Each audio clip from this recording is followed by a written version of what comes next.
Lancaster, Branson Jordan, assistant boys basketball coach at the high school, Alex Howard, volunteer baseball coach, Michael Scott, substitute teacher, Jason Musselman, substitute teacher, and Monica Koldyke, substitute cook.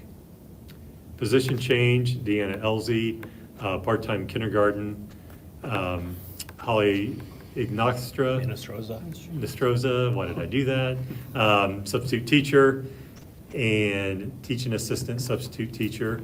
And then Courtney Ivins, part-time latchkey assistant to the substitute teacher. And so that's the personnel report. Donations, we do have from the sponsor, Dr. Harry Brickley Foundation, $7,000 donation to the FFA scholarships. And that's a consent agenda. Are there comments or questions from the board? Nope. I'll make a motion to approve. The motion. I'll second. Had a motion and a second. All those in favor, right hand. Moving on to the superintendent's report. Okay, and I did link some information right there on the title for superintendent's report. The first part isn't, I don't have a handout, I don't have a recommendation for you other than we had talked about going K-12 routes, and I still like the potential in that. And I was really pleased with the response we had from parents, that they were open to it. And we had a really good meeting, met with some parents in kind of a breakout session with parents last week. Very positive, things that they talked about, concerns. They love the idea of K-12. It was really gonna simplify the lives for many of them, but did worry about route duration. Because already there's some times where the routes are kind of long. And we have just a very mixed bag of that. We have some routes that are really short and both in mileage and also in route endurance. And then we have others that are just, really long. And so I think even in our current setup, we need to clean that up. Routing system, GPS system, and having kids get on and off the bus and use a card system, all that's gonna clean it up. Right now, just to be honest with you, I just was not confident in our exact bus rosters, because we have students rostered on buses that really don't ride that often. So I think there's gonna be a bigger picture just in our practices. I think our GPS system, checking stops, because we were looking at stops on a bus that looked like it's supposed to have 30 students on the bus. Well, they stopped 6 times, right? And there's times we watch that we know we have buses that are less than a third full. And so that's just not efficient, right? We've got to correct that. But I just don't feel confident doing a big change like K-12 routes with kind of all that information kind of hanging up there. And I think, so I wish we would have had GPS. I wish we would have had card system. I wish we would have had a routing system a year ago and could be making our decision now. We just didn't have it. And so I think a year of having that data to look at, and then gives us a little bit longer to have conversations about school time, talk more with parents, talk more with staff, then I think we're gonna, have the best decision for our routing system. So at this point, I'm not recommending that we make any changes, that we stick with what we have. But I do think there's some changes we're gonna make within our dual routing right now. I think there's some things we can get more efficient with bus stops. And this routing system, I think, will help us clean up some of the sequencing that we have in our current routes. So it's your intention to not make any changes for the 25-26 year in regards to K-12? Correct. So no changes in terms of going from dual routes to single routes. Okay. Sadly, because I think it's a good answer. I think it's a good option for us. We're just not ready. So when do you think you might know? Like how, another year? Yeah, I think for sure getting ready for this year, setting up our routes within the fall as we're checking kids, watching kids. We're looking both at our stops, but also kids actually coming in and putting in their card for riding the bus. Like, we know exactly who's riding the bus, right? So I think in the fall, we're gonna have a pretty good idea where we're at and can restart that conversation. Okay. I like the idea of waiting and taking time to make it, because it is a pretty big adjustment. But with that said, I would like to reconsider hiring a transportation director, because that's not your job. No. Or it's not the one that you were hired for, and I think you've done a good job working with the ladies, well, all the bus drivers, and walking through a kind of a tenuous situation, but I think we need to have a point person that they can go to and can control that, basically. I agree, and I think that was the original intention, right? And I don't think it's been terrible that we didn't do that, and we were able to save some money by not doing it, and I think it was an opportunity I enjoyed, working with our bus drivers this year. Well, got when to- I said you did a good job, none of them said yes, so. Really? Not even Connie? Hey, the camera didn't turn. Connie, you're the Camera one didn't person turn. I'm counting on. But, no. So, no, but it's been good. I mean, I've got to know them better, and I think it's been good, but I agree with you. I think it needs more attention than that. But I also think like this, kind of this last month in May, as we're putting together this process of it, because we're going to have our routes done for next year in June. And so parents will know that first week after the 4th of July, like what their assigned bus is, what their assigned pickup and drop-off times are, and then we'll have 3 checkpoints prior to the start of school. Like that will happen this year. But I think we'll learn a lot, even within that process, and probably even in May, like what do we need to do to move forward? And we'll, continue to engage in that conversation, because I agree that we There's some need other that. things that we've talked about, like the garage and everything, and I think it's gonna take someone that's gonna be able to get in the weeds of But some of that's this their stuff. focus. That's their total Right. focus, yeah. I agree. All right, well, thank you. All right, so the next part that I just wanted to just talk about a little bit, and we could honestly probably talk for the next 2 hours on this. We're not going to, because we have a strategic planning session. I just wanted to take some time because we talked about Senate Bill 1. Senate Bill 1, let me try to dial this in a little bit. Let me use this. So now that has, superintendent's report, sorry.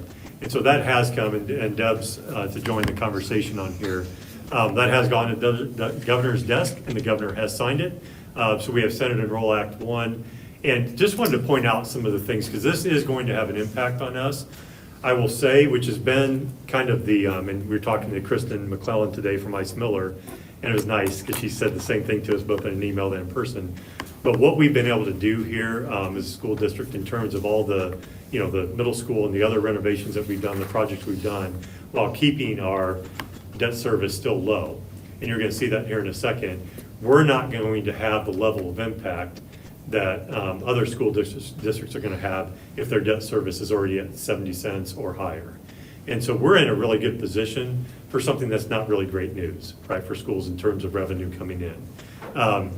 So just wanted to highlight some of the key points here, and you can be free to ask questions of me or Deb here. But so one of the things that it does in there, and this is not an exhaustive list, but sets maximum levy growth quotient for operations fund at 4%. So that's the most that your levy can grow. And that's in this next budget year. And then this other one, it requires a hearing if the operation levy or the debt service levy, fund levy, either one of them, exceeds the prior year's levy, right? So the amount that we're bringing in taxes, if that's more than the year before, then it's going to require a public hearing as to why is that levy higher. Which again, that kind of stuff, like I'm okay with that. I mean, I think we ought to be having those conversations. I don't think there's anything, negative about that. The other thing it does, places restrictions on general obligation bond issuances. And so this is where we're really not affected by it. So let's say we wanted to do a GO bond this year, like we don't have to rush to anything.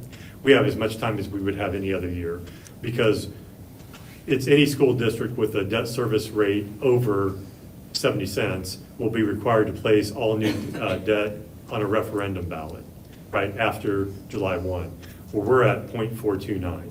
So we're nowhere near. Now, with some of this, as the budget comes through, you could do nothing and your debt service rate might actually go up, right? Because you're not doing anything, but you have the same levy that you've got to maintain because you got to pay your debt, right, down.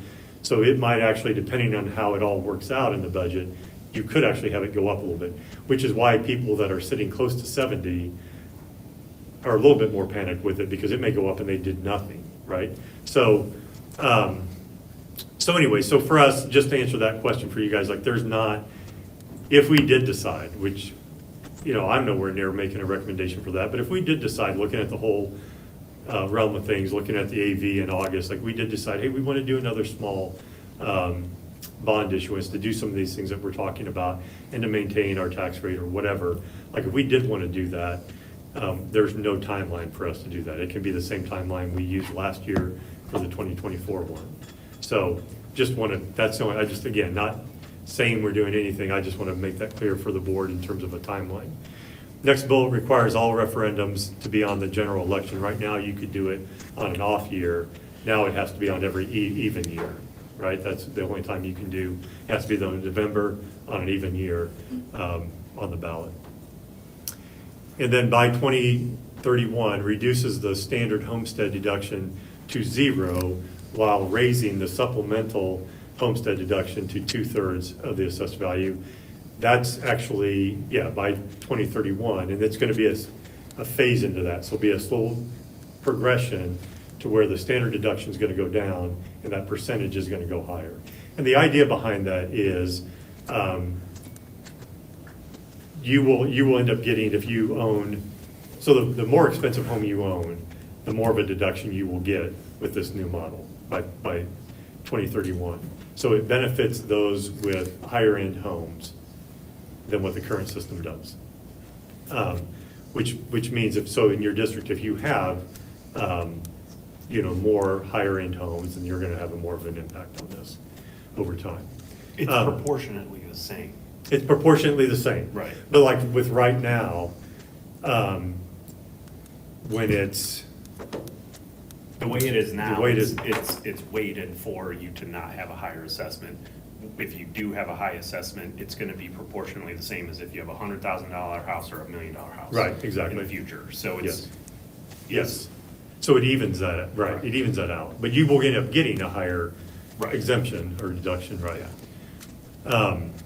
And then homeowners, this is immediate, will receive a $300 tax credit. And then if you're over 65, receive an additional 150, so it'd be 450 for if you're over 65. Next one here, this is really an interesting one. Because this, and it's interesting for a lot of reasons. So one, it eliminates the school district's receipt, at least automatically, for the local income tax by 2028. So we get local income tax that comes in right now for us that we now, like you were doing, right now we put into operations. Before we had put it into education, but we just recently, the last couple of years, have put that in, and it's about almost 375,000 a year is what we Of a collect. total, how much of funds go into? 100% of it's going into operations right Operations, now. What's the total amount of funds that go into operations annually? So what's the percentage? Oh, percentage of that. Of that is the 373.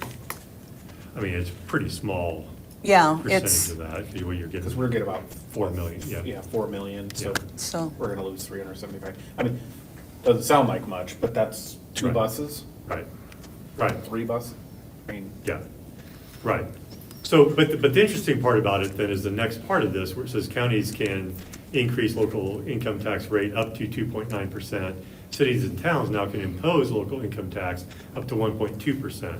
So this is where it just but gets. schools don't get any of those. The schools don't get any of that, which, whatever, but I just think it's interesting because we're kind of lowering property tax here, but you can, as a town or a city or a county, you can recoup some of that by doing this local income tax. So it's just kind of trading property tax, property tax for income tax perhaps in your community, right? So it's a little bit weird like that just strikes me as a little bit odd. But still penalizing schools who can't do it. Right, right. Now, I think there's a process maybe where we can solicit to get some of the, or appeal to get some of the share of the local income tax, but, and then the last one, that it amends the capitalization rate percentage under the statewide agricultural land-based rate determination. So basically, but I mean, we will, over time here, we will have less in property tax revenue from farmland. Did the 1 year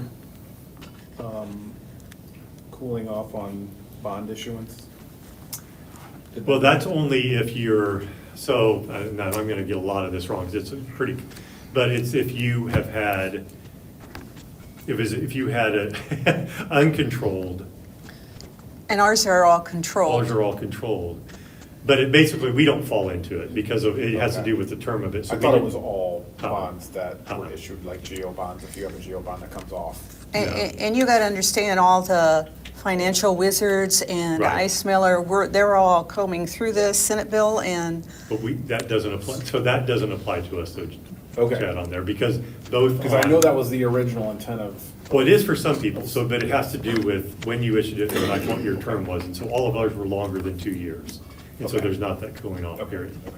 So for us, like, so right now, the takeaway from all of this, and again, there's just a fraction of what, I put in here. And again, it was only a 400-page bill. right, not saying that this is a recommendation administratively that we should do this. That is not what I'm saying. But if Norwell as a school district and this board chose to do a geo bond later this year, there's not a timeline restriction for us. There'll be a capacity limit that we always have, but there's no cooling off period, there's no restrictions. Norwell could do a geo bond this year if we wanted to do one. That's the takeaway from it. Because Again, of our not debt saying. service rate? What's that? Because our debt Because our service debt rate is is so not low. at 0.70. Yes, correct. Now, you would potentially have to go through a petition remonstrance type thing. We'd have the 30-day wait period, like all that stuff would be in there, which again, I mean, that's good. I think that ought to be. I mean, the more transparency and talking about what we're trying to do and getting more people involved and stuff is what we want to do. So that's not a bad thing as far as I'm concerned. But we don't have the restrictions that some others have. All right, that's all I wanted to share. There's a lot, like I said, we could spend a long time on this, so. Is there anything else you have? I was just going to say, my big takeaway today after talking to Ice Miller was that we won't be necessarily working with the tax rate as much as Oh, the levy. Right. It's just going to be different levers that we need to That's a really figure good out. point. Thank you for saying Right. that, because if you guys remember, like, our focus has been, even we've done resolutions for it, right? That we're not going to raise the overall tax rate. Well, now the focus really has to be on, which is fine, because I think that's okay anyway, but this is really, the focus is on the levy, the amount that you're gonna collect, not necessarily on the rate. So you may see a rate go up, but the levy stay neutral, or whatever, whatever the case might be. And I think that's an unintended consequence of that people don't realize with this bill is that tax rates are going to go up because Right. of the levy Right. change. But the actual potential in which people pay could be less, even though the tax rate goes up. So Right. at least I think that's the legislature's hope, but Until the assessed values Yeah, are, right. are figured out we don't know. and it Nobody may not knows go- right now your- what the your tax impact bill will could go be. up next year. Right. Because until assessed values come out, you don't even know what your, Right. Right. And those won't come out till August, maybe? The only thing that I would say quick, like, I do think it would be good for the board to have a work session that I think we invite community people to be a part of too. But maybe the first one is in June, where we're just wrapping our heads around some stuff, but definitely in August, when we should know by August, like, what the assessed value is. And then have that conversation and just talk about, like, what should we do? Because again, the whole point isn't about just trying to find how much money we can crawl. It's about what can we do to make sure that Norwell is the best school system it can be, programming, facilities, all the way around, right? That's what we're trying to do. We're not trying to just get by. We're not trying to be good enough. We're trying to have the best, right, for our kids, because they're only with us for a small period of time. And so, unfortunately, it costs money to do that stuff, right? We talked about some safety stuff before, like, it costs money to do those things. So, anyway. So I think it'd be good to have a couple work sessions where we bring in Ice Mill, or we bring in Stiefel, bring in policy analytics, and kind of, go through stuff. I'm sure they will do it, but just as a reminder, can you have them like go backwards and calculate what our levies have been, or Mhm. just put it on, because it's basically changing the jargon, and people are gonna see a tax rate go up and think we did something, when we Right. have nothing to do with that at this Right. point. So, Yeah, I'm sure they will. And that's what they're working hard on right now. So like, Luke actually is on vacation, Luke Brigman, if you remember him. And so he's putting together kind of report for us to share with us on what the potential impact is. Yeah, and I know, just from sitting on several different legislative committees, the amendment came during the time where a lot of the folks that do the analysis work were on spring break. Yeah. And it was passed before they could even do enough financial analysis on it to really determine, and because the bill went from, 30 pages to 400 pages, most people didn't even get the opportunity to even read the thing. So hopefully by August, there will be a better understanding of what the actual true impact, because I don't believe the LSA report. Yeah, right, there's too many. There's too many variables and. And there's too many people, there's too many school districts and too many entities. I Yes, mean, yeah. That's impossible. Yep, so. Yeah. Okay. Thanks, Deb. Thanks, Deb. Do you have a question for Doug? Oh. Moving on to action items, recommendation to approve the 25-26 support staff benefits manual. Yeah, so we do this every year, just a reminder, Ann and I go around and meet with our teaching assistants and our office staff, and then we have our other people that meet, like food service will meet with Brandon will meet with our food service staff, but we want to make sure that everybody leaves the school year knowing exactly what they're targeted to make the next school year. So that can be part, when everyone coming back, but we definitely want them, if they accept a letter of assurance that they're coming back, that they're doing that with knowledge of what they're going to be earning the next year. Like, we think that's fair for them. So I'll let, Anna took the lead with Courtney Springer, so I don't know if Courtney's here. Yep, so Courtney, if you want to come up to the podium, and they can answer direct questions on some changes, but, so I don't know, right now, I just recommend, I don't know if we're going to go through it item by item, but, just ask that you approve it, but if you have questions, definitely want you to ask those. The first question, to say it out loud before you guys even talk, is nobody's making less than they were last year, correct? Correct. Correct. Or this year for next year. Okay, thanks. I saw there's an allowance for uniforms for our maintenance, transportation, and food services. Correct. Is money in there all the time for that? Like the bus driver, transportation is our bus drivers, correct? Correct. You guys don't wear a uniform. Tell me what page that's What on. page? It's on page 7 at the bottom. Thank you. So Uniform this- allowances? Now, this would not be something new though, right? Something that we've had. It's been It's in something there. that's But- been in there. Is that something, you guys don't use it though, right? Yeah, so, Food services and custodians. Yeah, should. food service and custodians definitely do. Yeah. Should transportation staff be removed because they don't?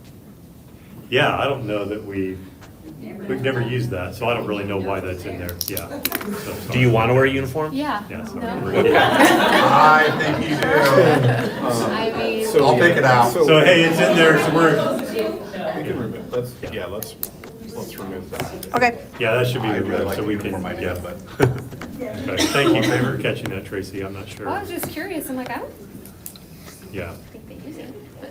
is No, and I think money what- that could be removed from that allowance, or do we even? Well, what how it does that is, work? so like we go through, and then what we've shifted to do, like we don't do Centos anymore. And so we actually just go through like Team Mantra or something like that, and we just have t-shirts that they can go in and they get t-shirts through there and stuff like that, and they buy their own, or wear their own pants if they want to wear to work, but they get their own t-shirts. So that's, so We it's a have a pretty. budget, Yeah, we too. have a budget that we give them to do, but it's just, I mean, it just comes out of operations fund, it's not like it's like a different fund, but, Okay. Looks like there's a period too after transportation staff, so you'll want to yeah. remove that. Yeah. Yep. And as I said, the things are in red are the changes from last year. So if they're not in red, then those are the things that have been in there. Another question, with spouses being both employed with their insurance policies, it has to be a high deductible plan, is that the only option they have? Because, no, they could get, well, I'm sorry, you guys answered, I'm sorry, I don't know why I do that. You answered the question. Because you're you. Yeah, I know, I can't help it, can I? I know, Todd, I'm working on it. Yeah, so we're looking at the money that the school board is putting in, okay, to that. And so that's what works out is if you have two singles put together, it works out to be that cost for that deductible. If they choose to go with the we call it the Taj Mahal, the really good one, then they can do that. They'll just have to pay the difference. Or if they choose to go with the medium deductible, I guess, then they can have that. It just wouldn't be the free one. For $1. So essentially, it's, they can choose the combined amounts of contributions towards a high Yes. deductible Yeah. plan. Yes. Not that they have to choose a high deductible plan, but that's the amount that will contribute. So if they went to the. So They yeah, want went the to So the NWD contribution plan, they would have is- to pay a little bit more. So if they Minimal. choose to combine the possible amounts of the contribution towards one high deductible plan.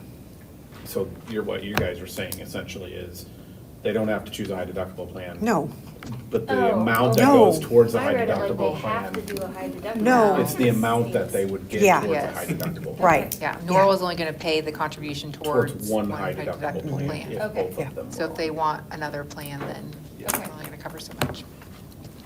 And thank you for raising the substitute nurse pay.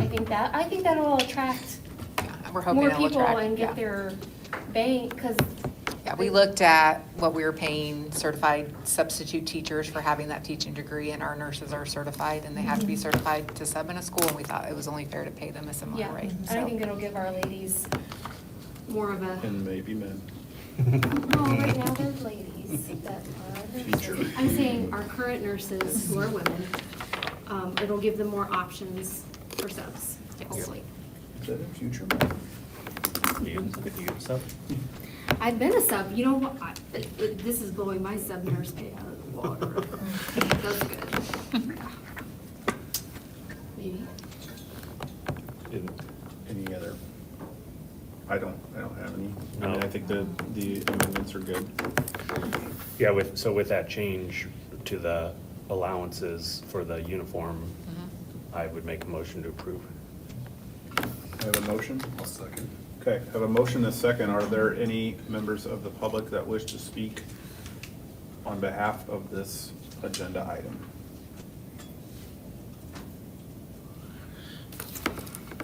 Hearing none, have a motion and a second. All those in favor? Moving.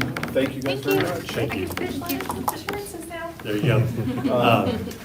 Yeah, do you want to? So, yeah, so the second action item, based off of the tour that we had following our meeting last week, I had asked Mike to go ahead and put on the agenda for us to approve essentially the recommendation that he moved forward with a request for proposals to engage with a real estate firm, local.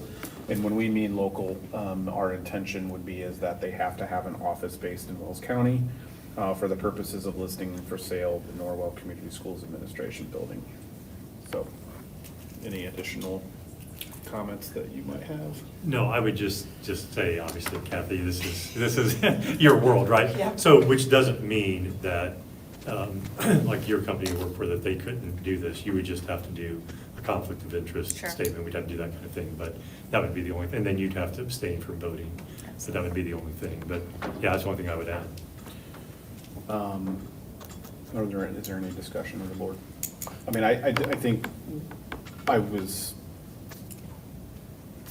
maybe a little bit shocked at exactly how much space was upstairs. Yeah. And I think there is, when he kept saying there was more than adequate space, I didn't realize there was absolutely more than adequate space. Yeah.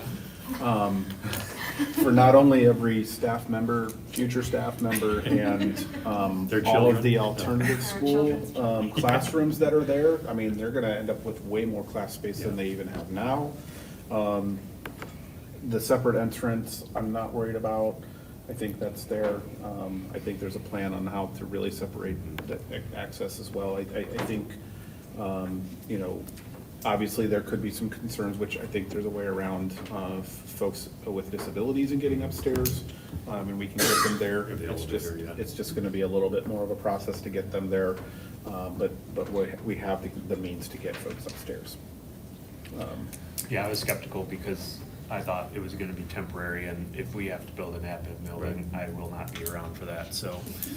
And I know I had some concerns last time, and you talked me Smoothed through over. those, yep. So I definitely like this idea of consolidating and having less bills.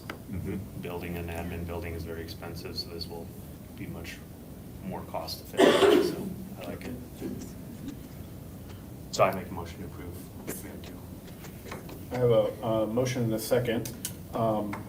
I will say that once the RFPs are received, we'll have a committee put together. I've asked Mike to essentially have himself, a member of the central office, a member of the community, and I have asked Tracy and Corey to sit on that committee on behalf of the school board. So we have 5 people that are evaluating those RFPs and choosing if there needs to be any additional interviews of those firms. Are there any members of the public that wish to speak on this item?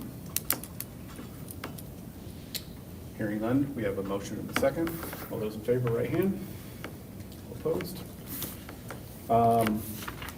One additional thing, I think, before we adjourn and go into strategic planning, I do want to make note and recognize that Governor Braun was here at Norwell just a little bit ago at 3 o'clock to recognize our state championship girls basketball team. So they will be in the newspaper. They had some opportunity to spend a little bit of time with the governor, and we appreciate him stopping by to recognize the girls through that, the continuous recognition that they keep receiving for the amazing season that they had and the accomplishment that they had. So are there any other business on the board? All right. All right, well, adjourn. Go into strategic planning. All right, and just as we're transitioning here,